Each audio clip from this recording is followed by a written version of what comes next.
Hi there, and welcome to the first episode of a Q&A series that I'm going to start doing to answer your guys' questions with regards to anything recurve archery related. So this might be something that isn't fully covered on the website, or maybe you've got a specific question that you're still not sure about that you want to ask. So I'm going to do my best to answer these and hopefully provide a little bit more extra information to you guys. So without further ado, I'll get started with the first question.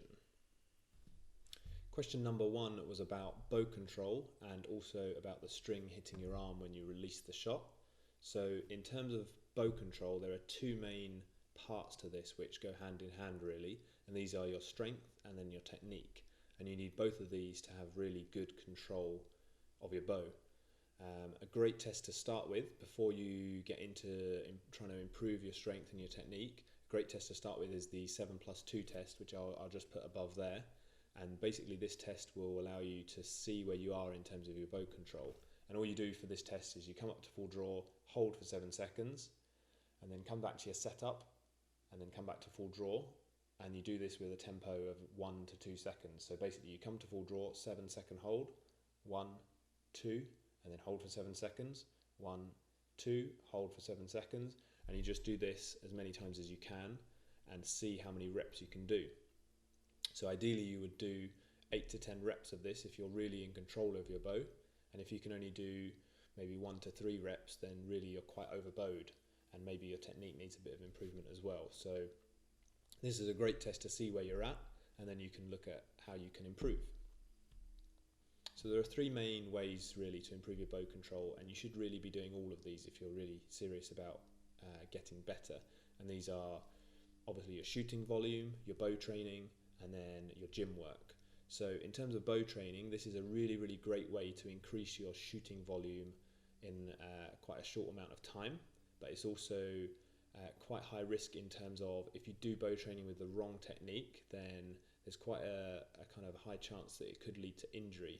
So if your technique needs a lot of work, specifically alignment, or you're doing big structural changes to your technique, I'd recommend doing bow training, but doing it with a light bow or with a TheraBand, and you'll still get a really good benefit from this, but you won't have such a high risk of injuring yourself, and it should be much safer. So I'd think of bow training in terms of trying to strengthen your body in the position you want to be in, rather than trying to strengthen your body with your full weight bow in a bad position if you know you need to improve that right now. So that's how I'd look at the bow training side of things. In terms of gym work, it's important to start slow and gradually build yourself up, and then also have a general gym program to start with, so that you can get a good basic foundation of strength before kind of you try doing some crazy high weights exercises in the gym. So this is really important as well, and you can work with either like a physical trainer, strength and conditioning coach, or maybe an archery coach that knows what they're doing in terms of like making a gym program, tailoring it to you, and then also gradually building yourself up. So I think that's really important as well. But the gym program in terms of general strength can have a massive impact on your overall development as an archer, and I would definitely not overlook this, which I think unfortunately a lot of people do miss out on the gym program, and they think maybe I'll just do bow training, but the gym program is a really important part of your overall training as well. So definitely look into that as well. So another way to increase your bow control is just to increase the volume of your training. And what I mean by this is how many arrows you shoot in a week, basically. So maybe someone will shoot 100 arrows a day and have a day off on Sunday. So that means they'll shoot 600 arrows a week, and they might do bow training on Monday, Wednesday, Friday. And that bow training session equates to maybe 100 arrows as well. So basically they're doing 600 hours of shooting, and they're doing 300 hours equivalent of bow training. So their total kind of archery specific volume is 900 arrows for the week.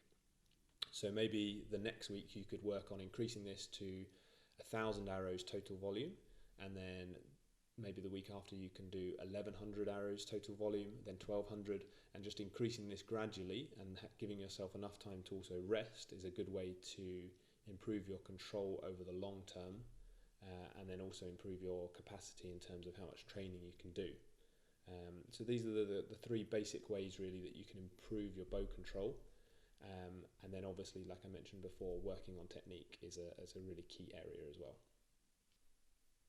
So in terms of the string hitting your arm when you release, the first thing to do here is to protect the arm.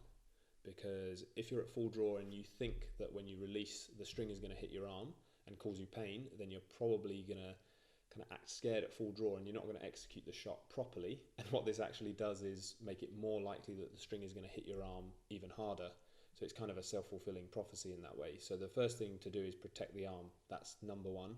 And even if this means getting one of the beginner arm guards that go like the whole length of the arm, that's fine. But the first thing is to always protect the arm and then work on preventing the string hitting the arm.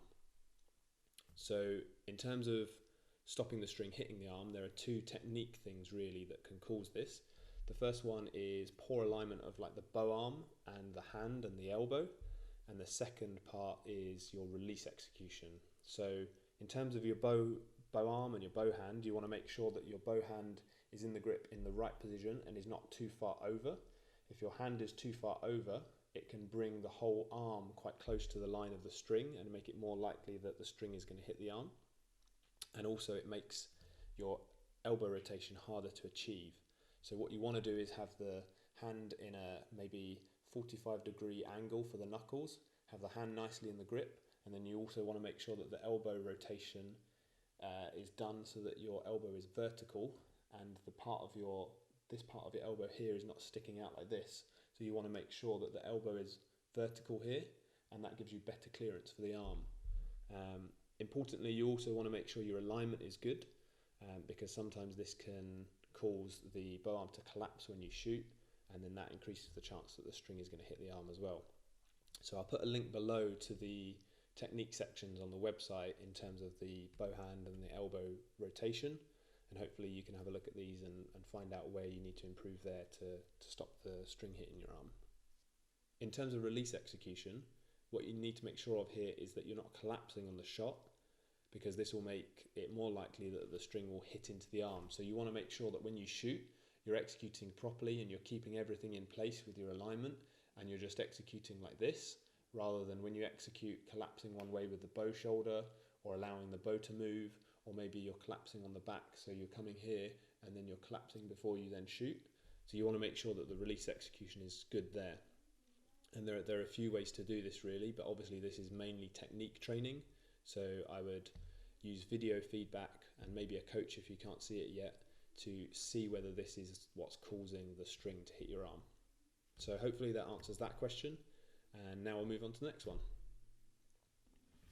So question number 2 was about imagery and connecting this to your shot expansion and how important this is.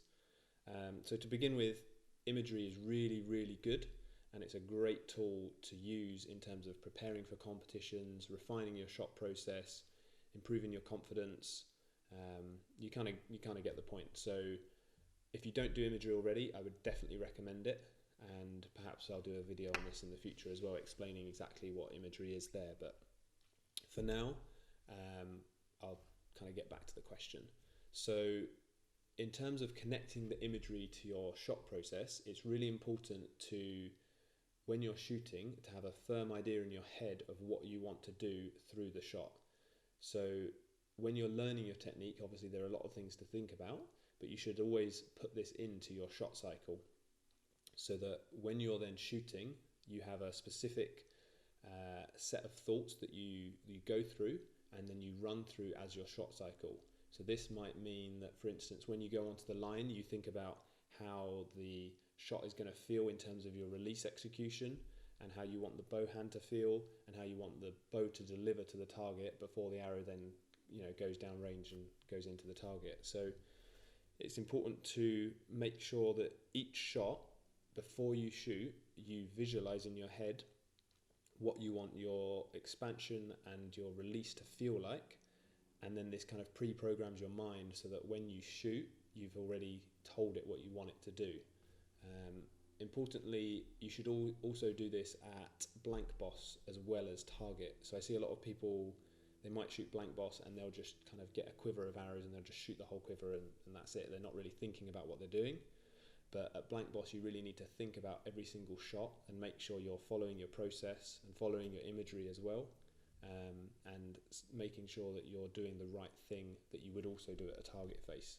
So it's really important to connect the imagery and connect this to your expansion so that basically you can replicate this time and time again at target face, blank boss, competition, whatever the case may be. You're always replicating the same thing, so that's really important as well. Question number 3 was about Bareshaft tuning and what my preferred distance for Bareshaft tuning is. So basically between 18 and 30 meters is the answer to this.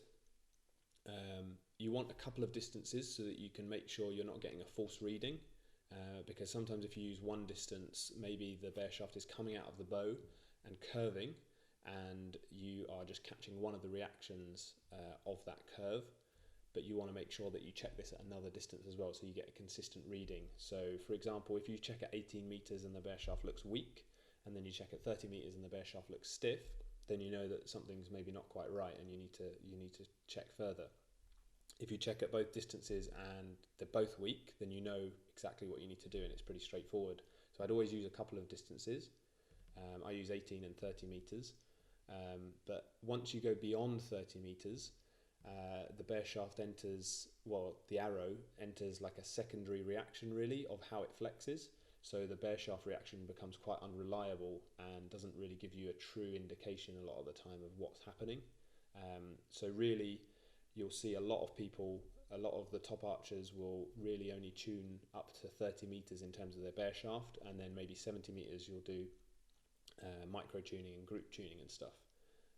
So really keep the Bareshaft to 30 meters and less, and also check it at a couple of distances. So as I say, I like 18 and 30 meters, but maybe you want 18 and 15 meters, and that's fine. It doesn't really matter, but keep it below 30 meters. So question number 4 was to do with stabilizer setup and finding where you want the balance to be along your stabilizer setup. Now, this is really quite an individual preference really in terms of where you actually put this, but hopefully I can give some guidance about how to find out where that is for you. Now, there isn't really a one size fits all for this, to be honest, because it's very individual in terms of how you execute the shot and what delivery of the bow you like. For example, some people might want the bow to really roll forwards, some people might want the bow to be a bit more static. So it's important to realise that it's more a case of testing and finding out what you like and what works for your shot, rather than just that's the one kind of balance that will work for everyone. So the things that you can use to find out where the balance should be for you are really the aiming, in terms of how much your sight is moving around the target, your set position, in terms of are you able to set your grip and your hook properly at your set position, or is the weight of your bow making it really hard to do this, and then also how much you're able to control the bow at full draw. So if your bow is really, really heavy in terms of the mass weight, you're probably not going to be able to control the bow properly, and if it's really, really light, maybe it doesn't aim well as well. So that's really important. Now, the third thing you can look at then is how the bow reacts when you shoot. So for me, I like quite a forward heavy setup, so I want the bow to really push forward to the target.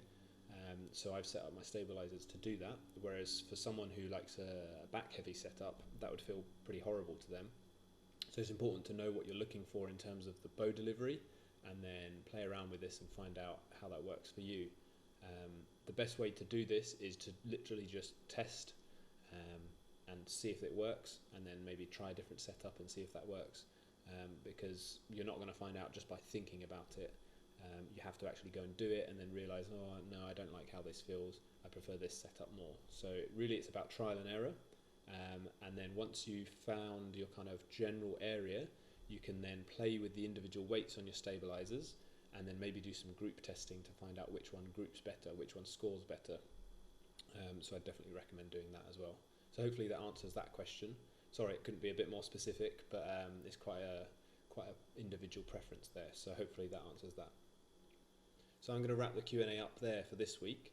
Thanks a lot for sending in all your questions, and I'm sorry if I didn't get to your question this week, but I will get to it in the following weeks, and then we'll just work through all the questions as they come. So thanks again, and I'll see you next week.